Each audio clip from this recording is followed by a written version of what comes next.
How to enable voice dictation on iPhone. If you want to use text dictation with voice on iPhone device, then this video is for you. For that, first of all, what you need to do is launch your settings. From here, tap on General, then there you'll see keyboard option. Simply tap on it. Now scroll down a little bit. There you'll see Enable Dictation option. Toggle it on. Once you do that, you are good to go.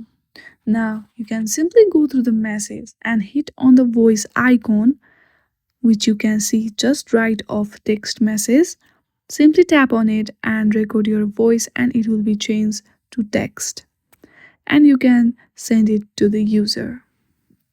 In this way, you can easily enable voice dictation on iPhone.